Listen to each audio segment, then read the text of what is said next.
News at 9 AM। Kota प्रवास पर पहुंचे लोकसभा अध्यक्ष ओम बिरला ने चंबल गार्डन और किशोरपुरा मुक्तिधाम के पुनर्विकास कार्यों का शिलान्यास किया। करीब 100 करोड़ रुपए की लागत से होने वाले इन विकास कार्यों के बाद चंबल गार्डन को आधुनिक सुविधाओं से सुसज्जित करके राजस्थान के प्रमुख पर्यटन केंद्र के रूप में विकसित किया जाएगा। इस अवसर पर ओम बिरला ने कहा कि चंबल गार्डन हाड़ौती की विरासत और कोटा की पहचान है। लगभग 5 दशक पहले विकसित इस ऐतिहासिक स्थल को आधुनिक स्वरूप देकर पर्यटकों के लिए और भी अधिक आकर्षक बनाया जाएगा। कार्यक्रम में मौजूद यूडीएच मंत्री झाबर सिंह खर्रा ने कहा कि लोकसभा अध्यक्ष का विजन केवल चंबल गार्डन तक सीमित नहीं है, बल्कि पूरे कोटा को पर्यटन के क्षेत्र में नई पहचान दिलाने का है। उन्होंने कहा कि चंबल रिवर फ्रंट सहित शहर के अन्य पर्यटन परियोजनाओं पर भी तेजी से कार्य किया जा रहा है। सम्मान्य लोकसभा अध्यक्ष जी का एक सपन है कि विकासशील राजस्थान विकसित राजस्थान के रूप में परिणित हो और उसके साथ साथ कोटा, बूंदी और हाड़ौती क्षेत्र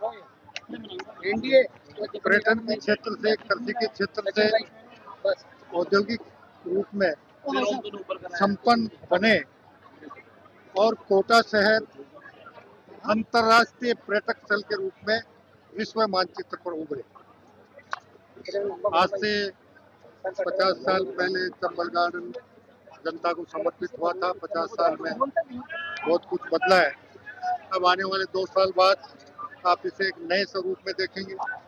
इसके अलावा बाकी बहुत से विकास कार्य भी हो रहे हैं और साथ ही साथ ये भी चंबल रिवर फ्रंट, जो अब तक सफेद हाथी के रूप में कोटा विकास प्राधिकरण पे आर्थिक भार डाल रहा था, उसके लिए भी हम कार्य योजना बना रहे हैं कि आने वाले समय में वो वेडिंग डेस्टिनेशन का एक विकल्प उन लोगों के लिए बने जो देश विदेश से दूसरी जगह आकर अपना शादी का कार्यक्रम संपन्न करते हैं, दूसरे सामाजिक सांस्कृतिक कार्यक्रम संपन्न करते हैं। उस दिशा में भी हम आगे बढ़ रहे हैं और आने वाले साल भर में आपको उसका एक नया स्वरूप वैसे क्या लगता है कब तक रिवर फ्रंट का काम कब तक शुरू कर दिया जाएगा? देखिए, अब तक हमारे जो प्रयास थे, अब हम प्रयास ये कर रहे हैं कि रिवर फ्रंट पर हम फिलहाल टेंट सिटी विकसित करें। 150-200 टेंट सिटी में टेंट बने और एक लगभग 500 आदमियों के कार्यक्रम आयोजन स्थल जैसा एक डोम वहां बने। इसके बारे में हमने कई लोगों से विचार विमर्श किया है। कुछ पार्टियां इसके लिए तैयार भी हो रही हैं।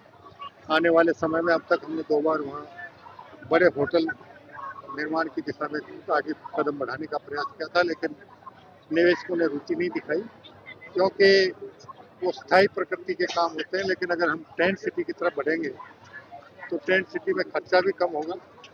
साथ ही अब की बार हमने कोटा विकास प्राधिकरण को निर्देशित किया इस बरसात के मौसम में वह सबसे कमी है हरियाली, तो जितने ज्यादा से ज्यादा वृक्ष वहां लग सकते हैं, बड़े पौधे लगाकर रिवर फ्रंट पर आने वाले साल भर में हरियाली।